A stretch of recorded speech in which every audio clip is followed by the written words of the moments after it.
This is the Detroit Sports Podcast Network. What's up, Detroit sports fans? Welcome to the Fan Reporter Show, made by fans for fans, powered by the Detroit Sports Podcast Network. I'm Nick, and you better believe I got my boy Andrew sitting right across from me who's going to lay down this week's topics. So, guys, on this week's episode, we're going to look back at the Pistons' home and home set with the Knicks. Then we're going to give our thoughts on all the moves the Pistons made and didn't make at the trade deadline. Wow, that was short and sweet. Yeah, I like it. Keep it quick. I like it. All right, so obviously, as my boy said, we're going to be kind of laying down, as we usually do, actually, we're going to be kind of talking about this past week's slate of games. Just a couple of them, kind of like last week. Last week only had 2 games too, didn't it? Last week's breakdown was 4 games. That's right. It was the week before that had only 2 games. Yeah. That's right. Okay, I got you. Yeah, we just had a home and home set this week. We did. The Knicks. It's very interesting that we played the Knicks twice in a row, and that's the only games we played this week. In Detroit, yeah. And, I mean, there's no better team. I mean, if you're trying to win games, no better team to have a home against, or rather than the worst team in the league. No, that is definitely how you set yourself up to kind of get yourself into a winning mentality, put yourself in a good situation, a good mindset to really kind of go on a winning streak if you're really trying to fight for a playoff spot. We have a winning streak going right now. I mean, we won both games in the home and home, and we were coming off one before that, so it's 3 in a row. We've won 4 of our last 5 as well. The only loss was that Clippers game, which we by all means should have won, but yeah, that was quite the comeback. Yeah. Quite the comeback. The Clippers actually pulled out another big time comeback. Yeah, another Celtics, one. I believe it was the Celtics. Or no, was it the Celtics or the Thunder? I think it was Celtics. No, the Thunder made another big comeback themselves against the Rockets, right? That could have been it. But I think that was what I was thinking of. But the Clippers did make a huge comeback against Celtics too. Yeah. But anyway, so the first game was on Tuesday. Pistons at the Knicks. They won 105-92. Blake Griffin, 29 points, 16 boards, 8 assists. Drummond also contributed double-double, 17 points, 16 boards, 5 blocks. On 7 of 12 shooting, his shooting has gone up. Oh, absolutely. Drummond's shooting, he's been a lot more efficient with it. He's making the most of his opportunities inside. He still obviously doesn't have any kind of jumper game, but I like the 5 blocks too. I need to check. I need to check the season high for him or not. I would imagine so. I mean, 5 blocks, that's opportunistic stats right there, if you ask me. But I'm very impressed with the way that, the Pistons played, albeit against a poor basketball team. They almost blew one of the games. Was that the Friday game? That was the Friday game. Both Friday game for sure, but both of them that we had a lead in the Knicks game back. Yeah. Well, I mean, it's always one bad quarter for the Pistons. Fridays was a worse collapse. It's always one bad quarter for the Pistons. It's like a recurring theme, and unfortunately for them this time, the Knicks just weren't good enough to fully capitalize on it and complete the comeback. Let's not pretend the Knicks are trying to win games. No, they're absolutely not. I mean, with these two, that was I believe 15 in a row, and they lost another one after our home. The Knicks have really full on mailed it in. They're going. I mean, they're going to have $71 million in cap space in the offseason. They're going after 2 max players, and they're going to have likely Zion Williamson coming in. So you're essentially going to have in one offseason have built a big 3 with Dennis Smith Jr. around him as well. So you're going, and Kevin Knox. So you're going to have a core group of guys that is really going to put themselves in a good situation. Real quick, Reggie Jackson also contributed 19.7 assists, but back on the Knicks end, Dennis Smith Jr. has been killing it with the Knicks since he's gotten there. He kind of has to, though. And who else is going to score? Kevin Knox, while his numbers more often than not look nice in the stat sheet, the dude's really inefficient. I think they've won a lot of empty numbers. Yeah, I think a lot of empty numbers. I think the games he started, they've won 2 games. I mean, he's a rook. He's going to take some, learning. There's a learning curve in the NBA. So, but I don't know how much stock you put in. He's only won 2 games as a starter in being on the Knicks. I don't know how much stock you put in that stat. With him as a starter, that's 20. They've won 20% of their 20% of their wins came with him as a starter. So that kind of tells you it's not exactly easy to win if you're a New York Knickerbocker. But yeah, that first night against the Knicks, for the Knicks, Dennis Smith Jr. against the Pistons, 25 points, 5 boards, 6 assists, nice stat line. Mitchell Robinson's been coming on strong as of late. Yeah, Mitchell Robinson's double this pretty game. solid. 13 points, 10 boards, 2 blocks. Yeah. I even saw Dwayne Casey having to adjust to him because Mitchell Robinson with a little bit of stretch ability and the long lanky figure that he has. you got to bring someone else in because Drummond struggled to guard that. He struggled to defend that. And nobody else on the team even has that kind of length besides their new guy, Thon Maker. Dwayne Casey brought him in for a spell to match up with Mitchell Robinson. They're both long. They're both lanky. I mean, Thon Maker's got a 7'3" wingspan to kind of just slow him down a little bit. So I like the fact that Dwayne Casey is willing to use some of the new members on the roster in situational roles, and this was one that definitely called for someone like a Thon Maker to go in and play some defense. Well, Dwayne Casey, we'll talk about Thon Maker in a minute, but a little more in a minute. But Dwayne Casey actually did a nice job with the adjustments in this game because Dennis Smith Jr. too, for example, shredding the Pistons all night. Then you end up switching Stanley Johnson onto him, putting a bigger guy in Dennis Smith Jr. And Stanley held in the 1-for-5 shooting. This would be the last game. You sure about that? Yeah, this would be the last game that Stanley played for the Pistons. But it was a nice, nice curtain call for Stanley Johnson against Dan Smith Jr. Are you sure? Because I have Svi Mihalik played minutes for them and scored 3 points. That's the second game. They didn't have this. Oh yeah, duh. I'm looking at the Friday. I literally have two articles up right now.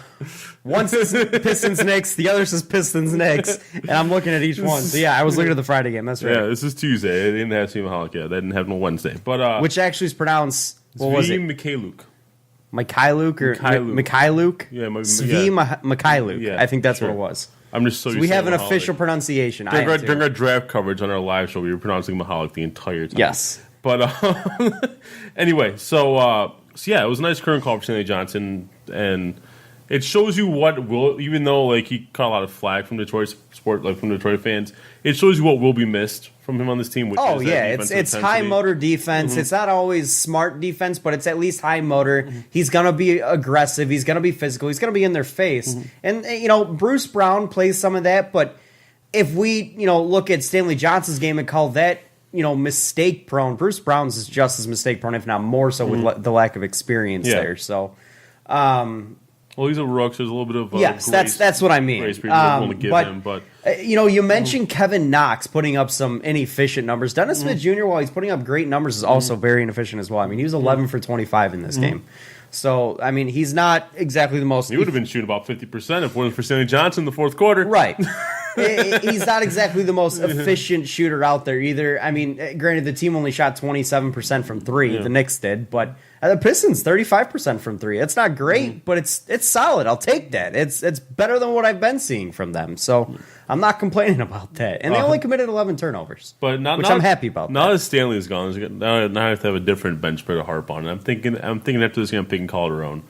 I am sick of this dude. Is he even? Never mind. But no, when he came in for is Reggie, there enough of a movement on the Richter scale with Jose Calderon to make you even worry about the guy? Well, he came in. He's our primary backup right now with Ish Smith out. He came in for Reggie. They had a 9-point lead. They blew that 9-point lead in a few minutes. With him in, he was the only player on the team with a negative plus minus. I mean, Calderon's been terrible all year. That doesn't surprise me at all. No, he was only playing. I have heard some rumors out there that with the new signing of Wayne Ellington, that you could see him play some 1 minutes. It won't be that. I've never seen him play one. I haven't either. Don't get me wrong. I've never seen it either. But I have seen some rumblings on Twitter and all sorts of places that there could be we could see Wayne Ellington kind of take away some of those minutes from Jose Calderon, which I have no issue with. Jose Calderon's not been good at all. He's just get terrible. Healthy and get the minutes, but right. Yes. But just for comparison's sake, though. Reggie, who Calderon was backing up, was a plus 20. So you got a 27-point plus minus differential between the starter and the backup. Absolutely. It's that bad. Granted, Reggie is playing with the starters against a team none of the bench players had a minus. I know, but Reggie in particular, the starting lineup is supposed to have the highest plus minus of them all, and especially against the Knicks of all teams, you should see that starting lineup really kind of dominate. Because frankly, Dennis Smith Jr. will get his points. Kevin Knox will do his thing. And besides that, who else is on that team? That offense dies when Calderon comes in. Yes, it does. There's no movement. It's ugly. It's very turnover prone, very mistake prone. It's not pretty at all. Yeah. But then they struggle. The Knicks pulled close again briefly in the game of the fourth, but then we quickly bounced back, put them away. Got the dub, 105-92. Moving on to Friday, Pistons at home now against the Knicks. Now I can pull up my notes for this one. Pistons at home against the Knicks. They got the win 120-103. Blake Griffin, 26.6 boards. Drummond, another big game, 29 points, 20 boards, 3 blocks. He had a massive game in this 12 one. 12 of 15 shooting. Reggie, another good game, 20 points, 6 assists. On the orange squad you had. in the Knicks pick up lucky number 15 in a row. There you go. And they would pick up 16 after this game also. Yes, and also number 23 of their past 24. Wow. Yeah. As if 16 in a row wasn't bad. Dennis Smith Jr. even better, 31 points, 8 assists, and we did not have Stanley Johnson throw at him this time. Right. This was a game I was actually impressed with Dennis Smith Jr. I wasn't as impressed with him on Tuesday, but this game, he took control of the Knicks offense in a lot of ways, and he really made himself known. Again, Mitchell Robinson, I believe, played a factor in this one as well. Not as much game. But he had some solid minutes in there as well. 14 points, 11 boards. Yes. I gotta pull this back up.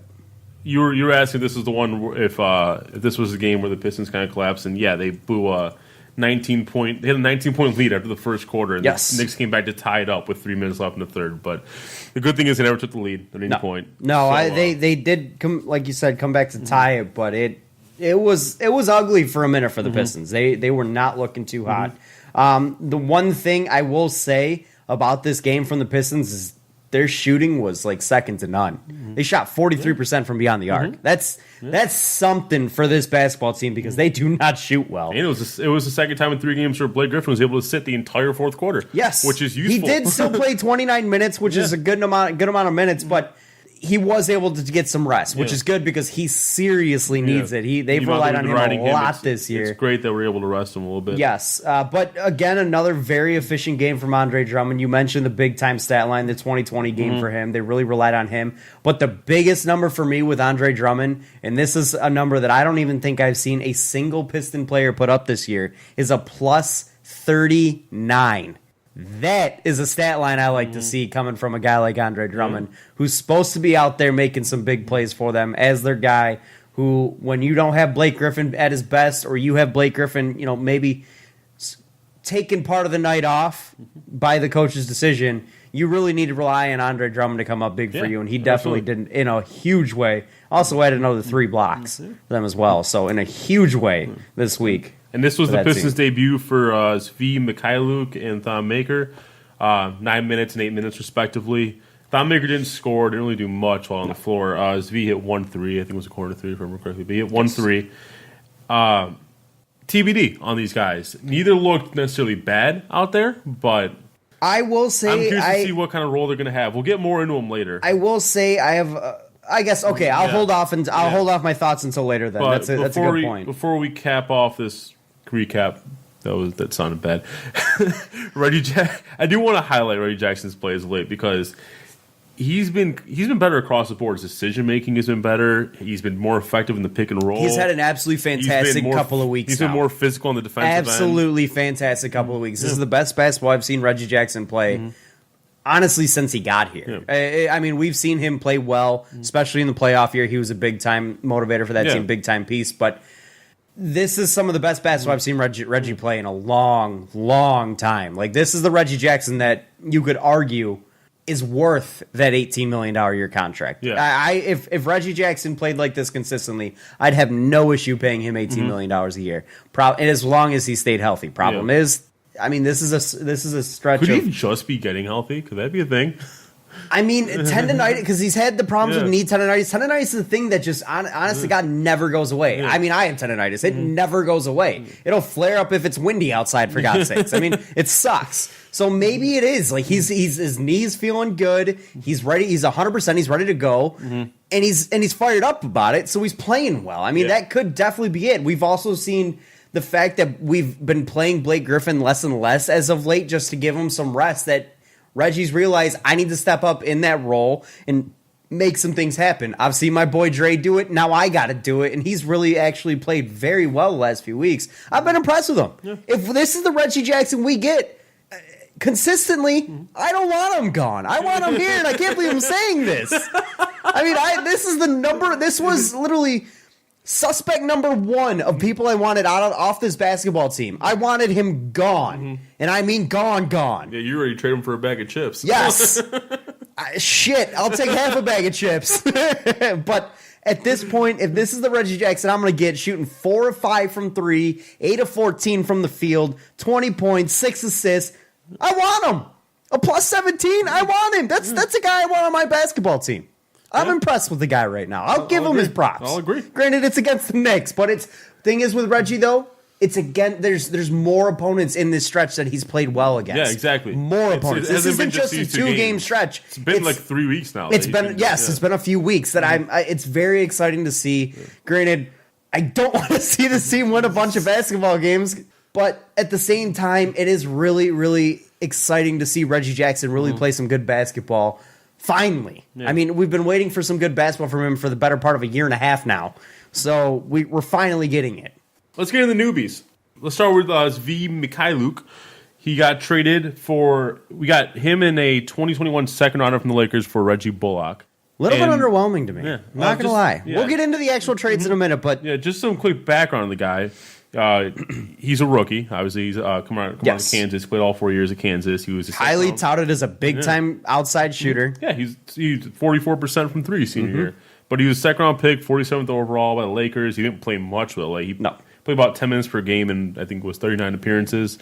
So, I do have some hope that he's going to get some run with this team. The Pistons need shooting, and that's exactly what this guy is supposed to bring. So I expect him to grab some rotation time.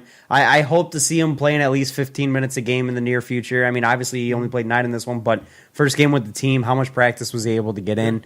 I'm surprised. I was actually surprised to see him play. Right, I was too. And again, Thon Maker was a lot like I mentioned due to the matchup with Mitchell Robinson. He slowed down Mitchell Robinson a lot. There was a stretch where Robinson was really kind of making the Pistons work, and when he came in there, and he took advantage. And Dwayne Casey said, "I'm putting a stop to this right now," and he put in Thon Maker to match up with the length, and that's exactly what happened, and it worked out very well. He slowed him down quite a bit. But he wanted to see what he's got in these guys. He wanted to say, you're not going to come in here and sit. You're going to come in here and work immediately.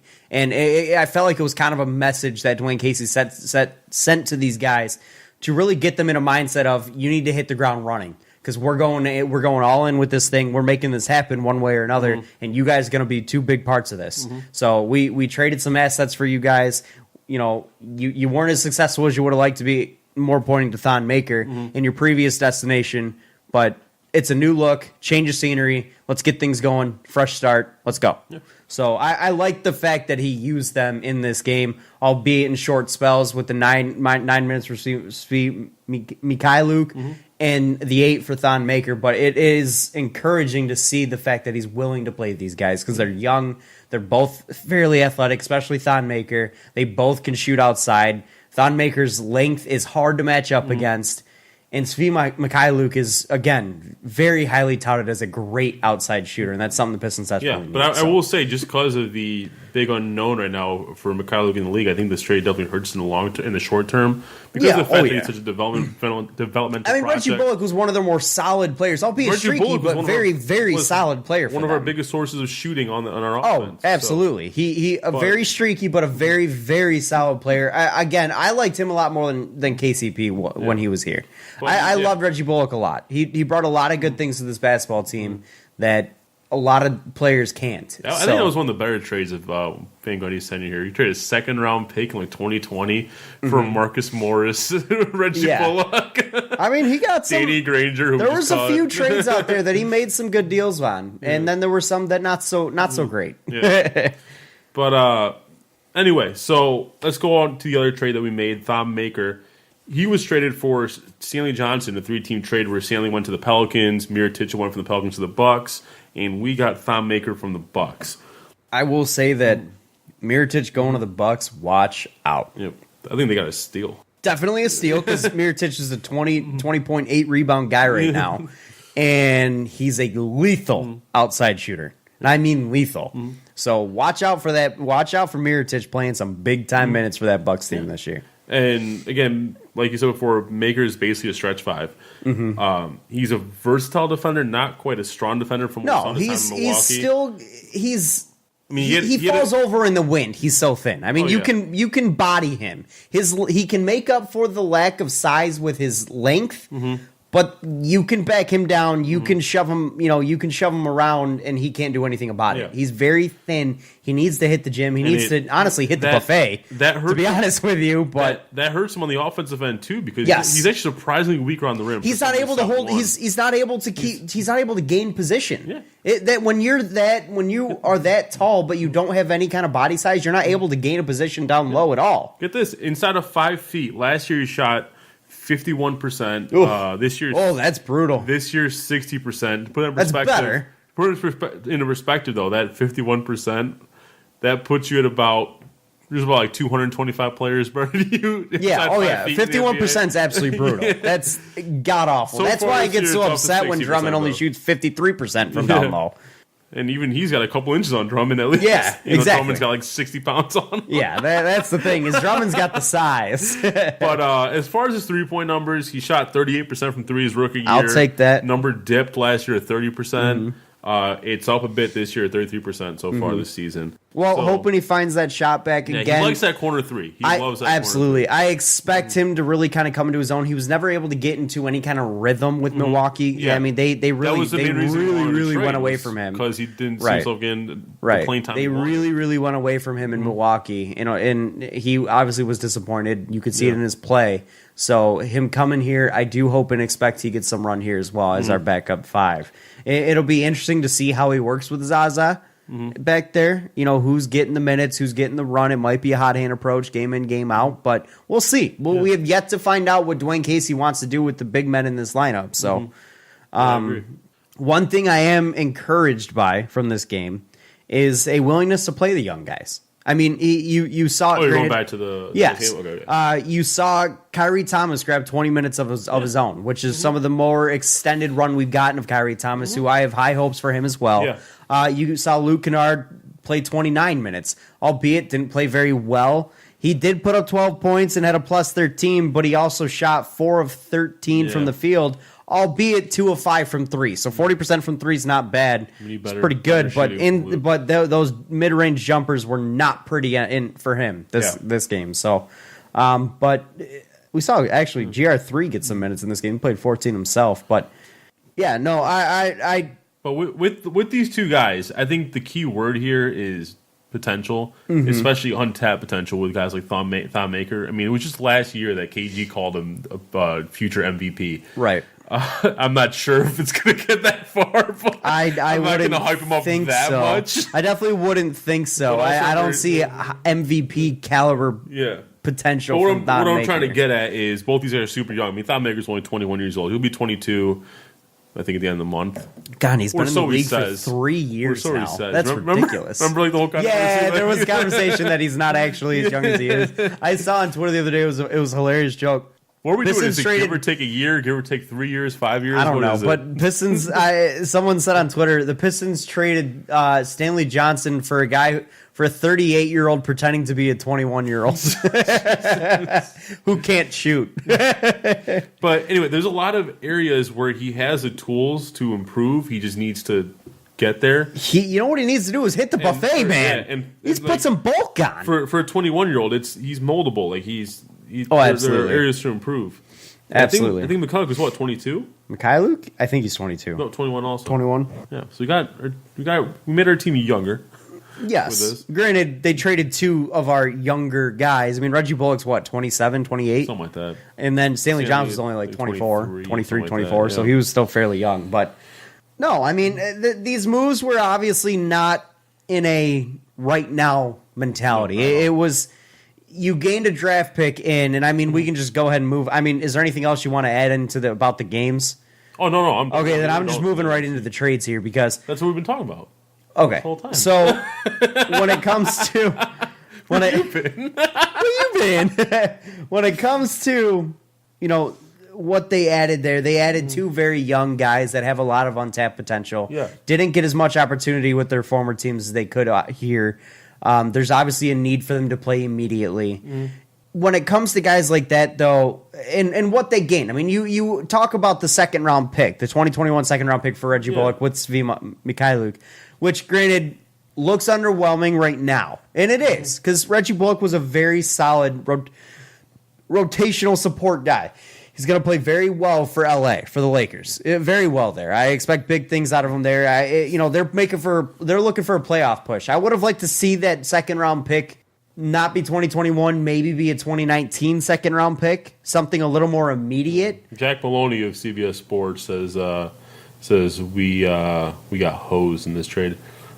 I mean, if you look at what actually we got in the here and now, yes, I'll agree with you. I would have liked to see. He gave the Lakers an A on it, and he gave us a D+. That doesn't surprise me. I've seen a lot of poor grades for this trade for the Pistons because, again, a 2021 second-round pick, that's borderline irrelevant in my eyes. And the guy you drafted in the second round this year. Right.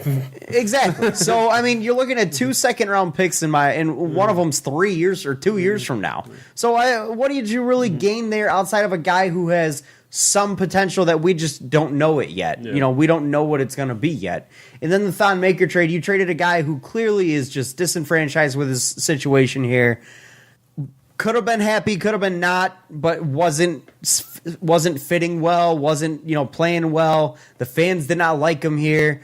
We asked him to play too much offensively, and that's just not part of his game. The nice thing about him going to Milwaukee is and I'm referring to Stanley Johnson, obviously. The nice thing about Stanley going to Milwaukee is the fact that they can literally tell him to, go in there for 15, 20 minutes, play excellent defense, and do not touch the basketball. If you do, give it to someone else.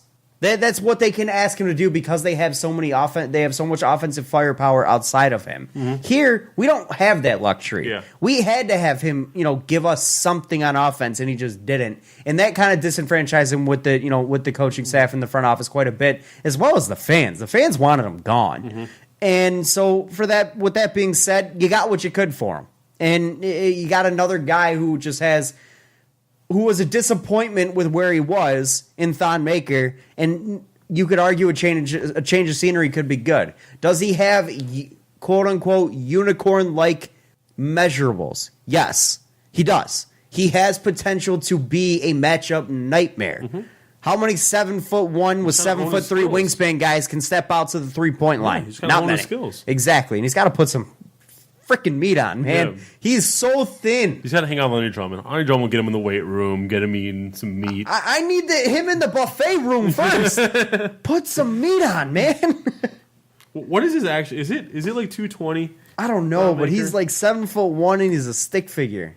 A lot of potential talent there. Yeah, a lot of skills. Reportedly 220. Yeah, he's also reportedly 21 or 23, whatever he is. But a lot of potential skills. He's just got to work on them. According to Fox Sports, he consumes 6,000 to 7,000 calories a day. Milwaukee says he kills their food budget. All right, up it to 10. He did. Apparently, I don't know what you want me to do here. He entered the NBA at 205, so he bulked up to 220. Okay, so he gained 15 pounds in 3 years. That's nothing. Didn't what's his face? Didn't Giannis gain like 30 pounds in the offseason or something like that? I am not sure. I mean, come on now. Have you seen him from last year to this year? Man got huge. But just a final note, and I know you're not going to like this. Svi Mykhailiuk played really well in the Summer League. Yes. He, if I remember correctly, he averaged somewhere around 16 to 17 points a game, 48% shooting, 41% from three. This is what I want to get at. Wayne Ellington. You really, really about to bring up Summer League stats No. with me right now. We cut Henry Ellington for Wayne Ellington. I think this is a plus from Henry Ellington. Plus for Henry? From Henry. I think it's an improvement over Henry Ellington. I agree. You're grabbing a guy who's a proven scorer in the NBA because even from a guy who hardly broke your rotation. Henry Ellington couldn't even perform in the Summer League. So at least all I'm saying is you're adding a guy who's a proven scorer in Wayne Ellington and taking out a guy who hardly played. I'm talking about Svi being an improvement over Henry Ellington.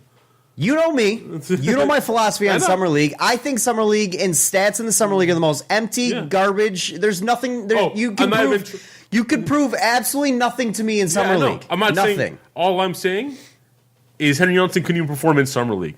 I don't think that matters. I really don't. There's a lot of guys who can perform in Summer League that are solid NBA players. I don't think it matters. You know who else was really good in Summer League? Stanley Johnson. So you don't. Stanley Johnson's fantastic in Summer League. What is he in the NBA? No, I'm not a future saying journeyman. His fee is going to be great. I am just saying I think he's improving over Henry Ellenson because at least he can shoot. I'm an improvement over Henry Ellenson, Andrew. I am. I could shoot better than him. It's a stretch. Like Henry Ellenson was a stretch four who couldn't shoot. Like what is that supposed to be? I don't understand. Again, I think you might even be an improvement over Henry Ellenson. I mean, the guy can't shoot. He's slow. Man. He's just tall. Yeah, he's stiff. He can't shoot the basketball, and that's the one thing we asked him to do. He can't body anybody inside. He's not big enough. Let's get into that Wayne Ellington. He was good for one thing, and that was keeping my seat warm on the bench. He was a good cheerleader. Sure. Let's get into that Wayne Ellington sign, though. So we did waive Henry Ellington to Ellenson to make room for Wayne Ellington. A lot of L's. L-E-L-L's. Ellington. I said Wayne Ellington for Henry Ellington. But anyway, so I think Wayne Ellington is going to mitigate a lot of the loss of Reggie Bullock on offense. Oh, I would actually say he's personally, I kind of like Wayne Ellington a little bit more than Reggie Bullock. Stat-wise, Reggie Bullock's put up bigger numbers than Wayne Ellington. Yes, but Reggie Bullock also, I believe, gets a lot more minutes than Ellington got. Yeah, Plus, that's true. They relied on Reggie Bullock a lot more than the Heat relied on Wayne Ellington. True. I think Wayne Ellington could be a more efficient player than Reggie Bullock on a consistent basis. They have very similar shoot numbers. I mean, I think Bullock shoots, 1% higher than but again, that's very, very streaky at times. There's nights. There's shooting 37% though, so he's shooting well. Right. There's times where Reggie Bullock just straight up disappears though, and Ellington, I don't think you can really argue that because he doesn't get enough of an opportunity just to disappear. Yeah. And I think either way, even if it's not that, even if he's not able to fill that hole, at the very least, it gives him a veteran presence on this team that they so desperately need. One thing I like about this signing is the fact that Wayne Ellington is just about everything we wanted Langston Galloway to be when we brought him here. 100%. And I feel very strongly about the possibility of him stepping into Langston Galloway's role and then some. Mm-hmm. Taking over some of those higher end bench role minutes, or maybe even breaking in the starting rotation. We talked about last week, we were not happy with the way Langston Galloway's been playing. Absolutely not. You want to talk about a guy that you can get angry at? There's one right there. He's not a good player right now. That's a guy you should theoretically be able to slot in at point guard. I think he's done it before. Langston? Yeah. Yes, absolutely. Has not been showing you this play to warrant doing that. Now, granted, you still have Ish Smith, pending health. Yeah. Reggie Jackson, pending health, but you still would need another guy in there, and that's where Calderon is. You could argue Langston Galloway. I would be very intrigued to see some Langston Galloway, Wayne Ellington, Svi Mikhailuk lineups. Could you imagine the outside shooting there? Throw in Don Maker. Let's have some fun. Can I ask you a question? Could you imagine the outside shooting there? It'd be fun. It would be. I want all the young guys in. But let me ask you a question. Throw in Luke Kennard for good measure. Who would you have rather seen the... Is there anyone you would have rather seen the Pistons waive than Henry Ellenson? Or would Henry Ellenson be your first choice? For contract reasons, I'd probably argue Henry Ellenson is the first choice. He's got the small. He's still on a rookie deal. He's cheap. There isn't much that you're really losing there. You're losing a guy who barely broke the lineup. The only other guy I could even argue is a guy like Glenn Robinson. The reason I can't say... Calderon. Or Calderon, but you got to have the point guard there. You got to have the point guard there. The reason you can't argue Langston Galloway is because of the contract. I believe it's fully guaranteed. You're paying it either way. It's a $7 million. We do have a point guard. We do. You're right. Is he still on the team? I don't know if we kept him. I don't think we have him anymore because Ish Smith is back. I think he went back. I think he's a two-way player. So he is. You can't really argue Langston Galloway because you're paying him that $7 million. So maybe you look at Glenn Robinson, who's a little bit cheaper. I think his contract's cheaper. If you want to pull that up for me, I believe he's also on. Is he on a 1 or 3 year deal? I can't remember. But you could argue someone around that realm that hardly breaks the lineup. A Jose Calderon, a Glenn Robinson the third. Glenn Robinson's 2 years, $4 million a year. You could cut him. The only reason I would cut GR3 over Henry Ellenson is because of the fact that one, neither's cracking the rotation right now. Two.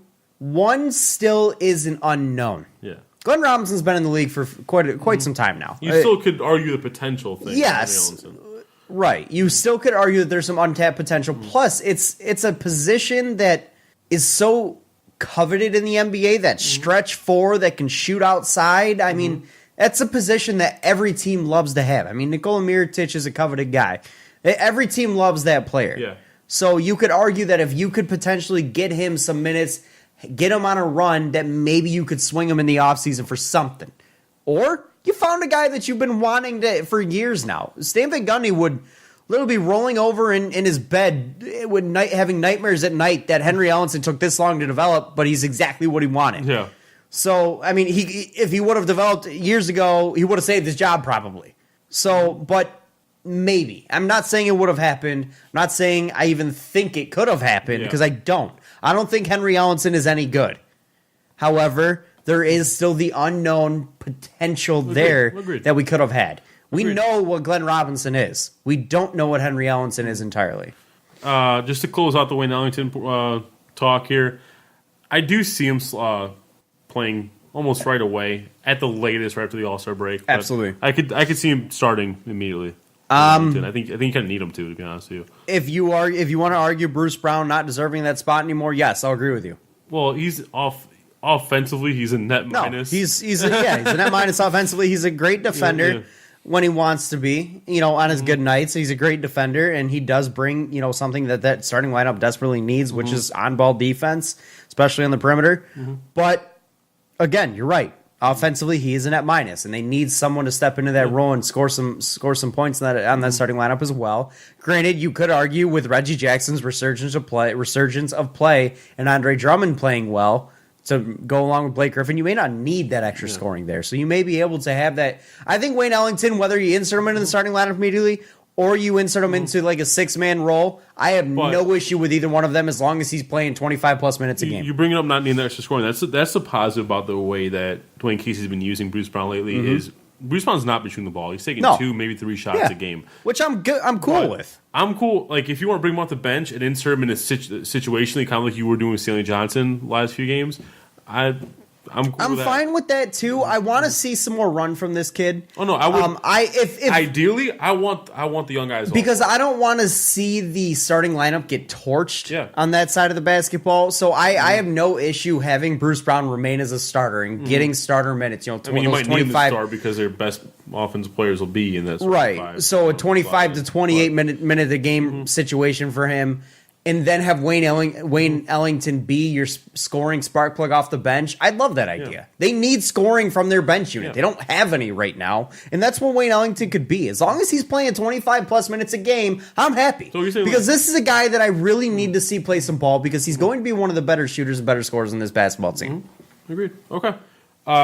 Let's move on to the one move we didn't make that I think is our biggest win of the trade deadline. Oh, God. So we'd offered Reggie Jackson a first-round pick to Memphis for Mike Conley.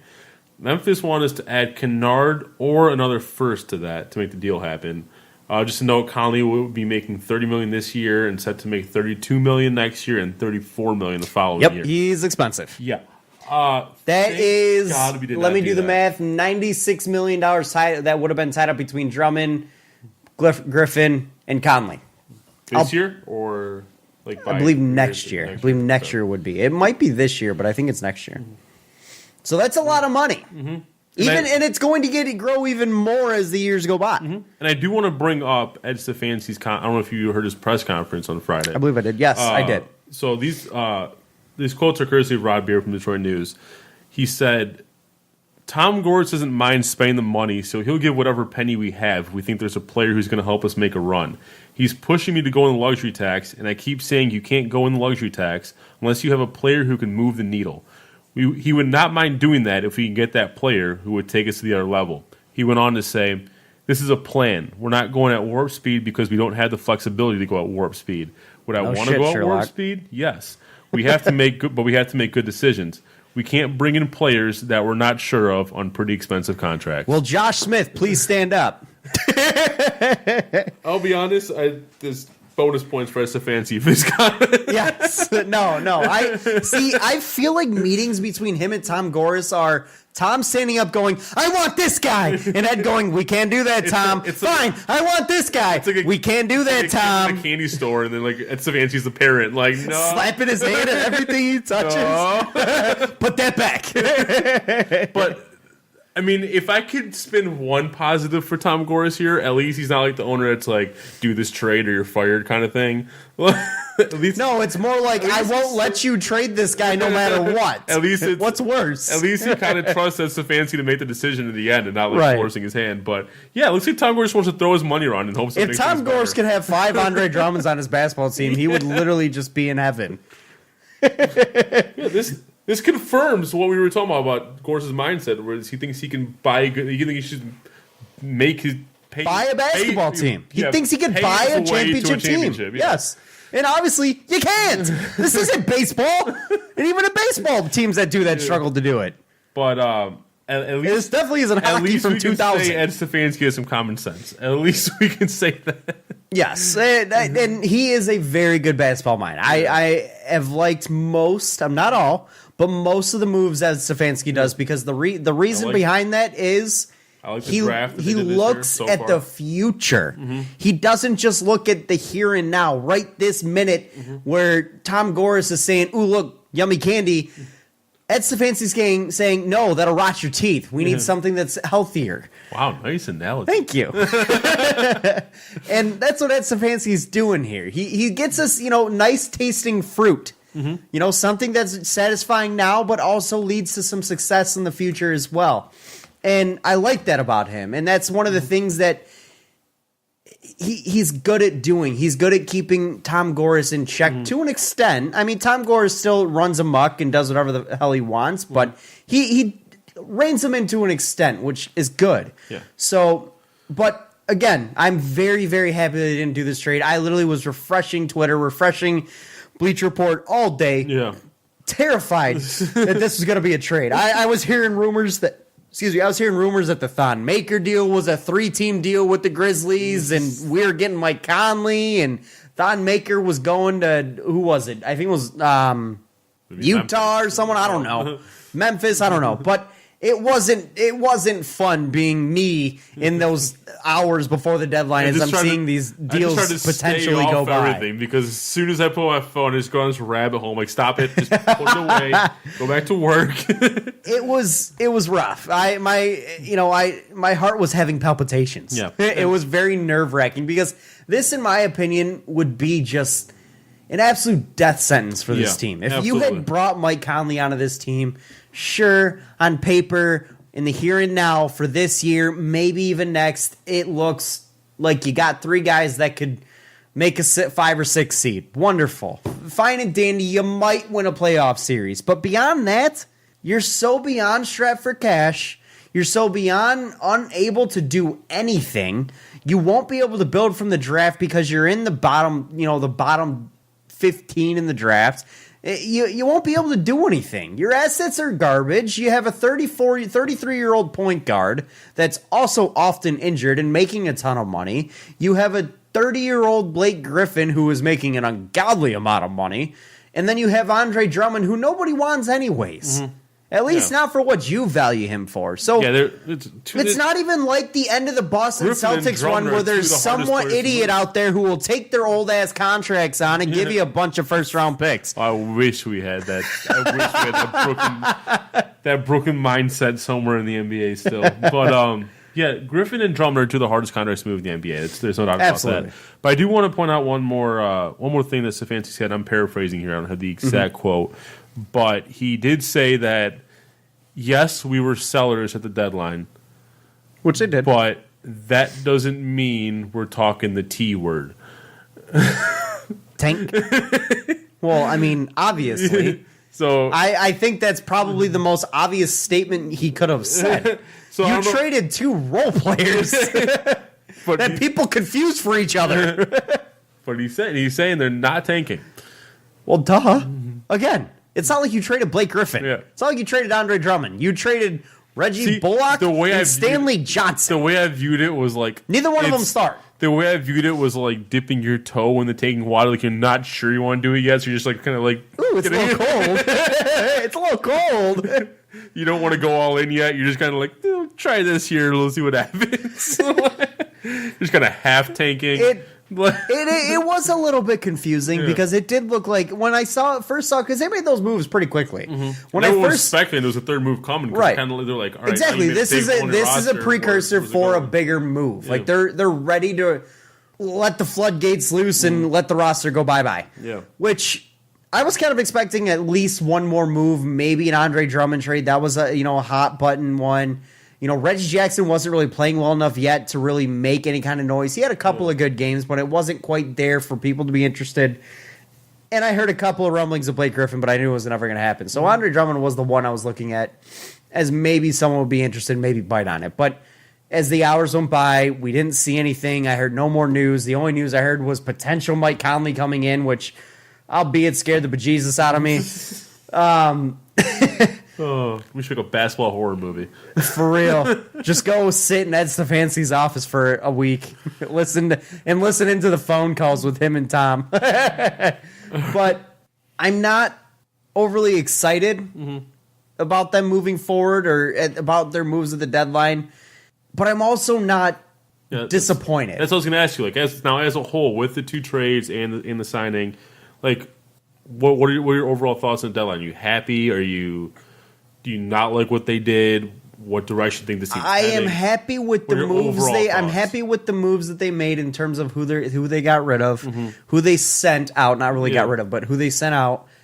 I'm a little bit underwhelmed with some of the returns. Agreed. Again, with Stanley Johnson, there's got to have been some value on the right team. And I think Milwaukee is actually a perfect situation for him. But on the right team, he's got value. Yeah. Because he is a defensive guy who you can play and he's not in Milwaukee. Be a stopper off the bench. He's on the Pelicans. Right, with the Pelicans. Yeah. He went to the Pelicans.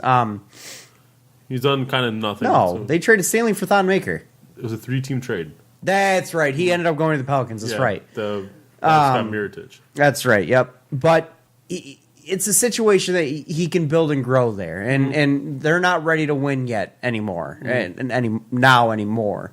So I have no issue with who they sent out. I just wish we would have gotten a little more because all you got in return was a guy who really was just not in a good spot. Didn't do anything. Hasn't developed at all. Actually regressed in terms of his development, and you don't know what he's going to be. And then on the other side, you got Svi Mikhailuk, who highly touted shooter, but what's the ceiling there? Yeah. I mean, there's no defense out of him.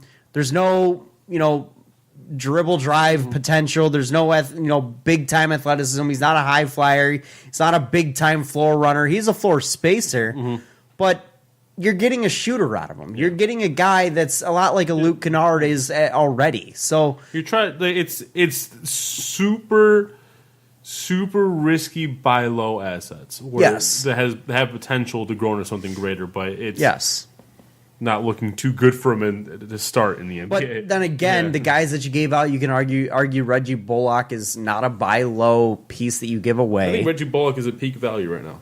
I do too, and I don't think they got peak value for him. I don't think so either. And I think Stanley Johnson, not at peak value. I think this is some of the lowest value we've seen.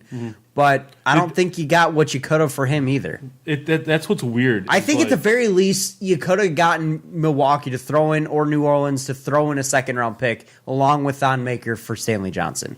I really do think you could have. Because there is a set role for him in the NBA. There is. I'm not his biggest fan. I haven't been since the draft. Since we got him, I've always looked at another player to be who I wanted, whether it be Devin Booker or Justice Winslow. I always have wanted someone else, always compared Stanley to one of those two guys, and always been disappointed in what I've seen from Stanley. Yeah. However, there is a role for a player of his type and caliber in the NBA. There is, and there always will be. I think the main reason I point to as far as Reggie Bullock it's not getting the value that I think we should have gone for him is you look at the trade that we made to get him in the first place, and he was a non-factor with the Clippers and when he got traded when he went to Phoenix, non-factor, averaging less than 3 points a game, playing like 6-7 minutes a game, just a total non-factor. We trade a second-round pick like 3-4 years down the road for him, and now we trade him away for a second-round pick about 3 years down the road plus VK Luke. But we also, for that second round pick, we also got Marcus Morris. So, I mean, it's got less than what it's almost like a wash in value when the guy improved. Yeah, he's a very solid role player now. He brings some at times defense to the floor, not always. There's an lack of effort at times in the defensive end. Yeah. But he brings you some solid outside shooting. Yeah. He brings you a guy who can be a little bit of a scorer off the bench, get you some minutes, allow your starters to rest, and be effective. And that's what the Lakers are going to use him. They're going to be very happy with him. And I don't think he got enough of a return there. He's a guy at peak value, and you didn't get peak value for him. However, am I disappointed with the moves they made at the deadline? No, I'm not. I'm okay with them moving on from the S they had because, again, they weren't going to bring Reggie back in the offseason. There was no chance in that happening. He was going to get paid somewhere else. We weren't going to be able to pay him. So you got what you arguably could for him in the here and now at the deadline. So that's why I'm happy with them trading him because, not to cross sports here, but that is the Patriot way of doing things. And we love that terminology here in Detroit, obviously. So it's a guy you weren't going to be able to keep unless you overpaid for him. So you got what you could for him and instead of just letting him walk in the offseason. So to close this out, Pistons, as of the time of this recording, are sitting at the 8th seed in the East now. At 25 and 29? Mm-hmm. Oh, God. We just passed Heat because he lost the Warriors. Right. That's a team that you might see starting to lose some basketball games. So is this a roster now after the trade deadline that you think will hold on to this 8th seed? I do, but it's not their fault. My problem with the only issue I have with the Pistons at the deadline is they didn't tank hard enough. The teams around them tanked. Tanked. Wizards got rid of Otto Porter. Yes, and Wizards got rid of Otto Porter, and they got rid of someone else too, didn't they? They lost John Wall for the season. They lost John Wall for the season, got rid of Otto Porter. So the Wizards done. That's a team that was competing for that spot. The Heat, they made some trades. They got rid of Wayne Ellington. They got rid of Tyler Johnson. They're looking like a team that wants to tank now. They're looking for their draft slot. So with that being said, the teams that you were really fighting with, maybe the Hornets is the only other one. I think did they make a trade as well? I don't think they did. I think they stood pat.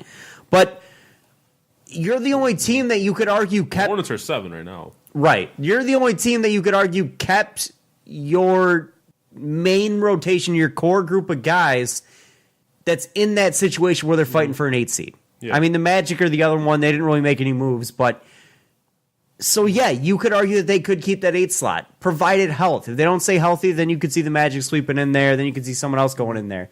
But other teams made moves at the deadlines to get worse, and you really did not enough. You did, but not enough. So yeah, I do think by default, this team could hold on to that 8 seed without even having to try. The East has gotten that bad underneath the top 5 teams. One of the easier schedules. They do. I think it's like the 30th hardest schedule or the 28th hardest schedule in the league. You said the third easiest schedule or fourth easiest. Yeah, 28th hardest schedule in the league the rest of the way, and I think it was the Heat have like the 5th hardest or something like that. So you're looking at a team that could very easily make the playoffs without even just by default because they didn't tank hard enough. Yeah, but yeah, they're gonna make. I'm starting to feel like if there's a team that's going to pass them, it'll probably be the Heat, maybe the Magic. That's about it. That is about it. Because the Wizards aren't going to. The Heat are still going to get Goran Dragic back eventually. Yes. So, but eventually, I don't know. At that point, or how far back are they though? I still think the peak for this Pistons team is 8 seed at this point, and yeah, absolutely. I don't think they're better than the Hornets. You're going to get smacked by the Bucks Raptors. So I don't think they're better than the Hornets. I frankly don't even know if they're better than the Heat or Magic, especially with Goran Dragic. I don't think they're better than the Heat. And I think the Magic have some more firepower in that team than the Pistons do as well. So, I mean, I don't think they're a better team than anybody around them. Yeah. But they may hold on to that spot just by default at some point, So, if you're hoping for a tank from the Pistons this year, you're not going to get it. You're likely getting a playoff spot from this team. Yeah. And much to our dismay, it's an 8 seed. Yeah. So that'll do it for us. Yes, that is going to close it out for this week's episode, guys. So again, thank you for listening. Great time, Andrew. Thank you. I enjoyed it, as always. It was a great time. But again, don't forget to follow us on Twitter at Real Fan Report. You just search us up there. You can find us. Follow Detroit Sports Podcast at Detroit Podcast. Check out some of the other shows in there as well. A lot of good stuff coming from them. This is episode number 5 from us. You can definitely expect a lot more coming from us soon as we in some other sports talk too. I mean, we're going to be ramping up some football talk here shortly as the NFL draft starts creeping up on us. I believe the combine's coming up in a couple weeks, isn't it? Well, yeah, we'll get the exact dates, but yeah, we'll do we'll be doing extensive NFL draft coverage for the Lions once we get to that point. Absolutely, also don't forget to check out our live show if you guys want to actually watch us instead of just listen to us. Yes, we are live on Twitch, 8 to 10 p.m. Eastern time. You can see our beautiful faces. Our beautiful faces. Mondays, Thursdays, 8 p.m. Eastern, www.twitch.tv/thefanreport. Yeah, I mean we're on a couple times a week, sometimes 3. We have a little hangout night sometimes, but we have a lot of fun with it. A lot more national broadcasts, but it's a good time. You know, we interact a lot with the chat and have a good time with them as well. So we've developed some good relationships with you, with the live show. So, but hopefully, guys, you enjoyed it. If you have anything you want to say, any comments, questions, or anything like that, hit us out. Just let us know. Hit us up on Twitter. We have, we love interacting with you guys and going back and forth. There's nothing, you can ask my boy Andrew, there's nothing that I love more than a real good, intelligent, keyword intelligent, and informed Twitter debate. They're very fun, very informative, and it's a good time. Yeah. So anyways, guys, thank you very much. This has been the Fan Reporters by fans. For fans. Thank you guys again. We'll catch you next week. Have a good one.